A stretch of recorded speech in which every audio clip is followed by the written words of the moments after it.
Camera frame. देखिए जिस तरह से यहाँ पर इस कोर्ट के गेट नंबर 2 पर जिस तरीके से तमाम ऐसे इंतजाम कर दिए गए हैं ताकि कहीं से कोई अप्रिय घटना हो। और इसी तरह से मेरे राइट साइड पर देखिए यहाँ पर गेट नंबर 1 पर तमाम सुरक्षा के तगड़े इंतजाम किए गए हैं। अलग अलग तरीके से लोगों की मौजूदगी है और यहाँ लोगों का गुस्सा भी देखने को मिल रहा है अतीक अहमद के खिलाफ। हालांकि कोर्ट में जिस तरह से कार्रवाई लगातार आगे बढ़ रही है उसी तरह से कोर्ट के बाहर भी लोग अपने अपने तरह से गुस्सा जाहिर करते दिखाई दे रहे हैं। सुरक्षा के तगड़े इंतजाम यहाँ पर हम देख सकते हैं। कोर्ट के भीतर लगातार सुनवाई चल रही है। यहाँ उन मुलजिमों को पेश कर दिया गया है जो उमेश पाल अपहरण मामले में मुलजिम बनाए गए थे और एक लंबी सुनवाई के बाद आज आखिरकार फैसला आ रहा है। और इसीलिए अतीक अहमद की जिंदगी में ये एक पहला लम्हा है जब उसके खिलाफ इतने मामलों में पहली बार उसके खिलाफ सजा का ऐलान होने वाला है। विशेष जज डॉक्टर दिनेश चंद्र शुक्ल की अदालत में ये फैसला। और ये देखिए कोर्ट नंबर 1 में ये यहाँ पर पहले माले पर यहाँ जहाँ कोर्ट लगी हुई है विशेष जज की सामने इस पूरे मामले की सुनवाई चल रही है। और ऐसे में जबकि कुछ ही देर बाद फैसला आ सकता है, अतीक अहमद को अधिकतम सजा देने की मांग उमेश पाल के परिवार के लोग कर रहे हैं। मानव हमारे सहयोगी इस वक्त हमसे सीधे जुड़ रहे हैं। मानव जहां आपकी मौजूदगी है इस आने वाले फैसले को लेकर किस तरह का रिएक्शन, क्या हालचाल?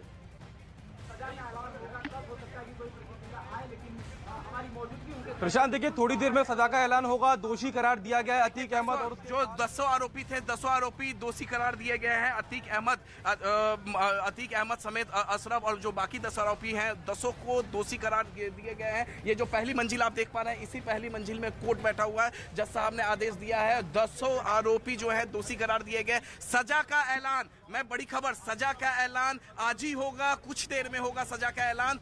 पर पहले बहस होगी, क्वांटम पर बहस होगी और आज ही सजा पर ऐलान भी होगा। सजा पर बहस होगी कुछ देर में और यही वजह है कि यहाँ पर जो वकील हैं वो कोर्ट रूम से बाहर नहीं निकल रहे हैं।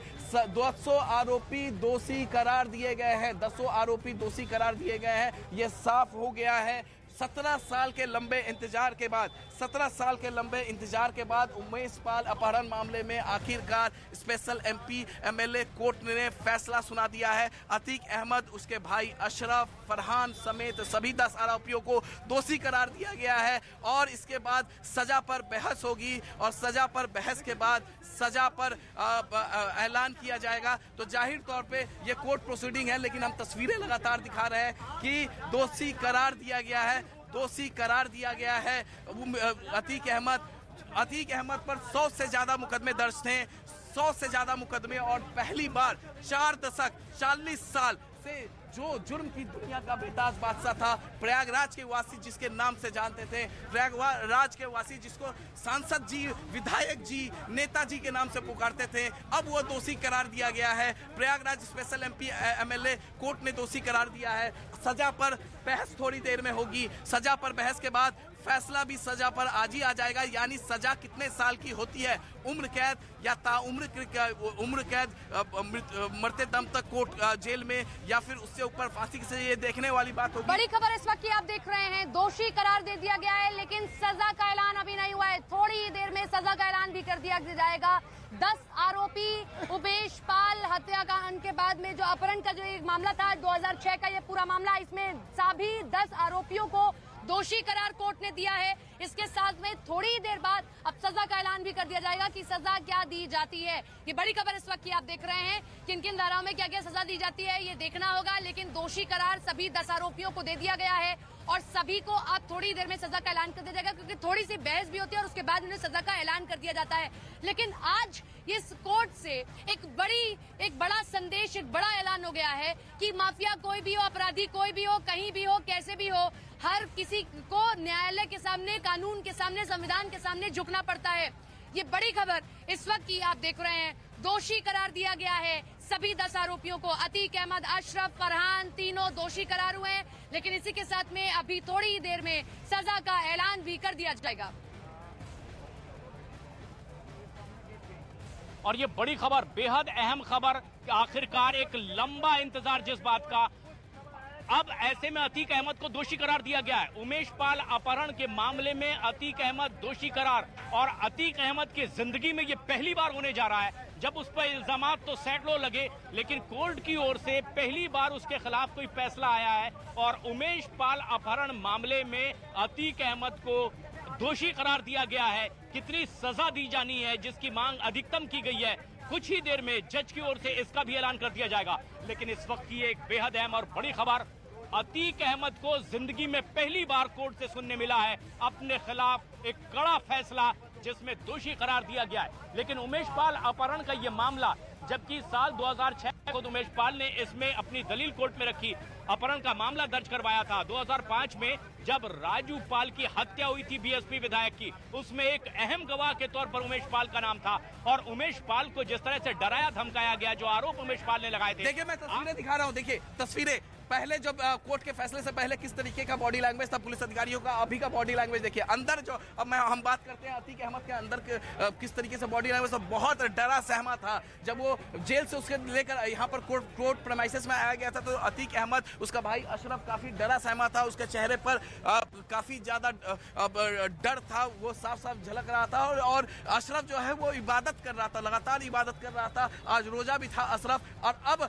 स्पेशल MP MLA कोर्ट ने अतीक अहमद समेत उसके भाई अशरफ समेत सभी 10 आरोपियों को दोषी करार दे दिया गया है। जो अंदर से सोर्सेस ये खबर आ रही है कि अभी भी काफी ज्यादा परेशान है, अशरफ भी परेशान है, अतीक भी परेशान है, क्योंकि उसे डर सता रहा है। वो समझ गया है कि जो उसका साम्राज्य था, 40 साल का साम्राज्य, वो ढह चुका है, वो ध्वस्त हो चुका है। और जिस तरीके से अब वो साम्राज्य चलाता था प्रयागराज में, जिस तरीके से वो लोगों को डराता था, कोई उसे अतीक कहकर भी नहीं पुकारता था प्रयागराज में। हर कोई उसे सांसद जी, विधायक जी, नेताजी का पुकारते थे। लेकिन अब जब वो आया तो हर कोई उसे अतीक कहकर पुकार रहे थे। तो जाहिर तौर पे उसे एहसास था कि भले ही उसने उमेश पाल की हत्या कराई हो, भले ही उसने सरेआम गोलियां चलाई हो, जो आरोप उस पर लग रहे हैं, भले ही उसने सरेआम बमबाजी किया हो, लेकिन दहशत लोगों के अंदर नहीं आ पाया, क्योंकि मुख्यमंत्री योगी आदित्यनाथ की सरकार है। और विधानसभा में मुख्यमंत्री योगी आदित्यनाथ ने कहा कि मिट्टी में मिला देंगे। और कहीं ना कहीं वो जो शब्द थे मुख्यमंत्री योगी आदित्यनाथ का, वो कहीं ना कहीं लोगों को दिलों में, जहन में भरा हुआ है। और यही वजह है कि अतीक अहमद का डर अब पूरी तरीके से खत्म हो चुका है। 40 साल, 4 दशक का जो दहशत था वो खत्म हो चुका है। 100 मुकदमे में से एक मुकदमा अमित, इस वक्त की एक और बड़ी खबर बता दें, दोषी करार दिया गया। जिस खौफ की बात आप कर रहे हैं, वो खौफ इस कदर दिखा कि दोनों भाई गले मिलकर रोए हैं। जो अंदर से खबर निकलकर सामने आई है कि दोनों भाई अशरफ और अतीक गले मिलकर रोए हैं, क्योंकि पहला ऐसा मामला जिसमें उन्हें सजा सुनाई गई, समझ आ गया कि अपराधी को किस तरीके से सिस्टम नीचे लेकर आ सकता है। दोनों गले मिलकर रोए हैं। इस वक्त की बड़ी खबर आप देख रहे हैं, जिनका इतना बड़ा रसूख था, जो दूसरों को रुलाया करते थे, जो दूसरों को परेशान करते थे, जो दूसरों के लिए खून की कहानी को लिखा करते थे, आज वो सिस्टम के सामने इतने लाचार हो गए हैं कि दोनों गले मिलकर रो रहे हैं। इस वक्त की बड़ी खबर आप देख रहे हैं, जैसे ही दोषी करार दिया गया, दोनों गले मिलकर रोए हैं। जो अंदर वकील थे, उन्होंने नारेबाजी उसके खिलाफ की। यहाँ के लोग इस बात से खुश हैं, यहाँ एक वकील किस तरीके से जूते की माला लेकर आए और अंदर दोनों भाई एक दूसरे के गले मिले, दोनों भाई एक दूसरे के गले मिलकर रोए हैं, क्योंकि दोनों एक दूसरे के हमजोली थे।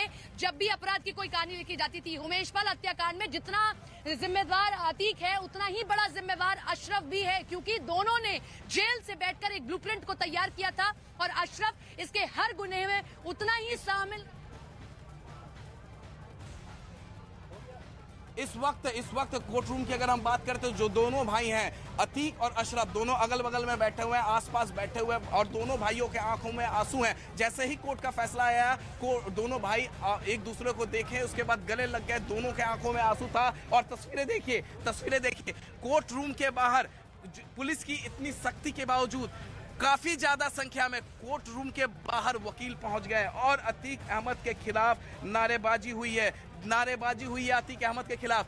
अतीक अहमद के सामने अतीक अहमद के खिलाफ नारेबाजी हुई है कोर्ट रूम के बाहर। तो इससे अंदाजा लगाइए कि अतीक अहमद का खौफ जो था प्रयागराज में, वो पूरी तरीके से खत्म हो चुका है, दहशत खत्म हो चुका है। अतीक अहमद के इशारे पर जिस तरीके से अब यहाँ पर प्रयागराज में अब डर के मारे लोग उसके पीछे पीछे चलते थे, अब वो खौफ खत्म हो चुका है। अतीक अहमद समेत उसका जो भाई अशरफ समेत बाकी सभी आरोपी दोषी करार दिए गए हैं। और इस पूरे मामले में FIR नंबर जो IPC की धारा 364A के तहत मुकदमा दर्ज था, इसमें अधिकतम सजा उम्र कैद पूरे जीवन भर या फिर फांसी की सजा भी है। तो जाहिर तौर पे देखना होगा, सजा पर बहस थोड़ी देर में शुरू होगी और उसके बाद सजा पर बहस हो जाती है। बहस होने के बाद जब फैसला सुनाया जाएगा तब देखना होगा कि कितना सजा सुनाया जाता है। अब सवाल ये उठता है कि वापस साबरमती जेल अतीक अहमद जाएंगे या नहीं। अगर सजा सुनाई जाएगी और जो भी सजा सुनाई जाएगी, अगर स्टेट गवर्नमेंट की तरफ से एक एप्लीकेशन कोर्ट में दायर किया जाएगा तो अब अतीक अहमद को यहीं किसी जेल में शिफ्ट किया जा सकता है। ये सरकार के ऊपर है कि कौन से सेल में उसको रखा जाता है, वो नैनी जेल में, कौशाम्बी में या फिर कहीं पर। आप देख रहे हैं और बड़ी तस्वीर जो निकल कर आ रही है, एक कोर्ट ये लोग तैयार करते थे जिसमें ये बेगुनाहों को किस तरीके से उनकी हत्या कर देते थे, अपनी रंगदारी मांगा करते थे, अपना हनक हासू रसूख इस पूरे इलाके में चलाते थे। यहाँ से राजनीति में उतर जाते हैं। अतीक बार बार कह रहा है मैं कोई मुजरिम नहीं हूँ, मैं कोई माफिया नहीं हूँ, मैं तो राजनेता हूँ। क्योंकि इन्होंने सोचा कि सफेद पोश अगर इन्होंने चीजें ओढ़ ली है, राजनीति का चोला ओढ़ लिया तो इन्हें बचा लिया जाएगा। लेकिन ये भूल गए, जो जिस कोर्ट में आज ये गए हैं, यहाँ कटघरे में कोई राजनेता भी क्यों ना खड़ा हो, लेकिन वो भी संविधान के दायरे में आता है। और आज इस संविधान के दायरे में आकर, इसी कानून के दायरे में आकर अतीक का ये अंत की शुरुआत है। अतीक को किस तरीके से नीचे लेकर आया गया, किस तरीके से डाउनफॉल उसका आया। राजू पाल की एक बड़े ही फिल्मी अंदाज में उसने हत्या की। उमेश पाल को जब उसे लगा कि उमेश पाल भी गवाही दे रहा है, उमेश पाल वो व्यक्ति है जो उसे सलाखों के पीछे तक पहुंचा सकता है, उसकी भी उसने हत्या करा दी। ऐसे में उमेश पाल अपहरण में उमेश पाल के परिवार की ये बहुत बड़ी जीत है, क्योंकि 17 साल से वो इस लड़ाई को लड़ रहे थे। 17 साल वो नीचे झुके नहीं, वो दबे नहीं, वो डरे नहीं। उमेश पाल हर हियरिंग में जाया करते थे, उनका पूरा परिवार उनके साथ खड़ा रहा। आज आपने न्यूज 18 इंडिया से भी बातचीत में उनकी पत्नी को सुना, किस तरीके से वो रो रही थी, फूट रही थी और परेशान थी, क्योंकि बच्चे पूछते हैं कि आज पापा कहाँ गए। इसी अतीक अहमद की वजह से उमेश पाल जो डटकर खड़े रहे थे 17 सालों तक, उमेश पाल की यह हत्या करा देता है। लेकिन आज उमेश पाल के समूचे परिवार के लिए ये जीत है, ये न्याय की जीत है, ये सिस्टम की जीत है, ये प्रशासन की जीत है। ये दिखा रहा है कि चाहे आप राजनीतिक चोला ओढ़ लीजिए, आप चाहे कितने ही हनक, कितना ही रसूख, कितना ही पैसा अर्जित कर लीजिए, लेकिन अगर आप अपराध करते हैं तो अपराधी को इसी तरीके से ट्रीट किया जाएगा। न्यूज 18 इंडिया के अधिवेशन में भी किस तरीके से डीजीपी ने कहा था, हमारे लिए कोई अपराधी बड़ा नहीं है। अतीक को दुनिया बड़ा माने, लेकिन हम अपराध के अंदर ही लेकर आते हैं। अगर वो अपराधी है तो सजा मिलेगी। 17 साल तक ये केस चलता रहा। 17 साल बाद आज आकर उमेश पाल के परिवार की जीत होती है। उस माँ की जीत हुई है जो अपने बेटे को ये साहस देती रही कि आप जाइए, हर एक हियरिंग में जाइए, हर एक हियरिंग में जाकर राजू पाल के लिए भी लड़ाई लड़िए, क्योंकि राजू पाल के जो हत्याकांड है उसके मुख्य गवाह उमेश पाल ही थे। राजू पाल की पत्नी के रिलेटिव जो है उमेश पाल है, और उनके सामने राजू पाल की हत्या को अंजाम दिया गया था। उमेश पाल के परिवार को आज ये बड़ी जीत मिली है, न्याय को बड़ी जीत मिली है। चाहे आप 40 साल की अपराध की कहानी लिखिए, चाहे आप कितने बड़े रसूख को रख लीजिए, ये अतीक जो जेल के अंदर तक भी अपनी कहानी लिखता है, जेल के अंदर भी अपना रसूख दिखाता है, जेल के अंदर भी अपनी चीजों को चलाता है, आज वो इस कदर नीचे आ गया है कि अपने भाई के गले मिलकर रो रहा है। आज समझ आ गया है कि अतीक का अतीत इतना काला था कि जब उस पर सुनवाई होनी, अभी तो ये एक मामला है, आप समझिए कि ये तो एक मामला है, ऐसे 40 मामले अतीक के हैं, और जब 40 मामलों में एक एक करके सुनवाई शुरू होगी। और ये एक बेहद अहम और बड़ी खबर है, कोर्ट ने दोषी करार दिया है, लेकिन बहुत चंद लम्हों बाद ही कितनी सजा दी जा रही है अतीक अहमद को, इसका भी ऐलान इस विशेष अदालत में हो जाएगा। और हमारे ठीक सामने यहाँ पर पहली मंजिल पर विशेष जज डीसी शुक्ल की अदालत में ये फैसला आया है कि अतीक अहमद, अशरफ दोषी करार दिए जाते हैं। लेकिन बहुत कम वक्त बचा है जब इस बात का भी आज ऐलान हो जाएगा कि आखिर सजा क्या दी जा रही है, क्योंकि अब जो खबर आ रही है वो ये कि अतीक और अशरफ दोनों भाई नजदीक नजदीक बैठे हुए हैं और जार जार आंसू बहाते नजर आ रहे हैं। दोनों गले मिले हैं जब उनके खिलाफ इस सजा का ऐलान हुआ है कि वो इसमें दोषी करार दिए जाते हैं। लेकिन ये वही अतीक और अशरफ हैं जो लगातार इस पूरे इलाके में अपने बाहुबल से, दबंगई से लोगों को आंसू रुला रहे थे। लेकिन आज वो इसी कोर्ट के भीतर रोते हुए नजर आ रहे हैं। बहुत कम वक्त बचा हुआ है जब इस बात का भी ऐलान होगा कि उन्हें अधिकतम सजा इस उमेश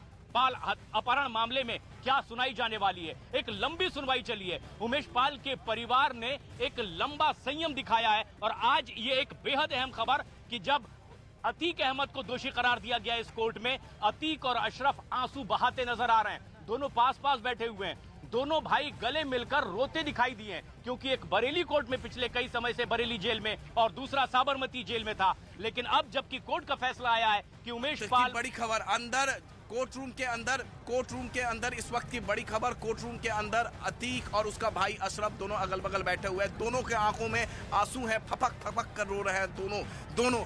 तस्वीरें हम आपको दिखा रहे हैं। यहाँ पर देखिए दोनों अतीक और उसका भाई अशरफ, जिसका दहशत था, आज वो दोनों रो रहे हैं। जैसे ही वो दोषी करार दिए गए, दोनों भाई एक दूसरे के गले मिलकर उन्होंने रोया और बाकी जो आरोपी थे उनके आंखों में भी आंसू था। और हम तो सुबह से ही देख रहे हैं कि अतीक अहमद के अब चेहरे पर किस तरीके से डर था। उसे कहीं ना कहीं ये इल्म था कि उसने गलत किया है और इस वजह से उसके साथ गलत होगा। जो गलत करता है उसे मालूम होता है और उसे इस बात का इल्म भी होता है कि वो उसने गलत किया है। तो कहीं ना कहीं अतीक अहमद को सुबह जब उसका चेहरा हमने देखा था तो ऐसा प्रतीत हो रहा था कि अतीक अहमद को मालूम है कि फैसला उसके खिलाफ जाएगा।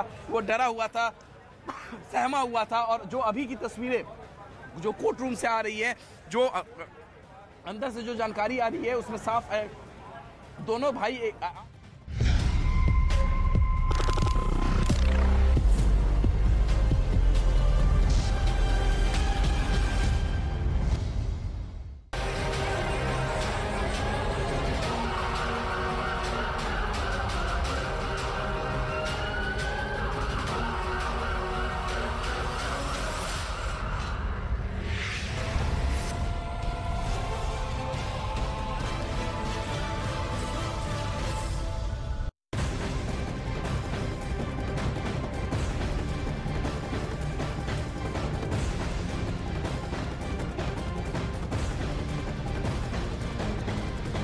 नमस्कार, मैं हूं आनंद नरसिम्हन और अखाड़ा में आज बात सिर्फ उस माफिया डॉन की जो आज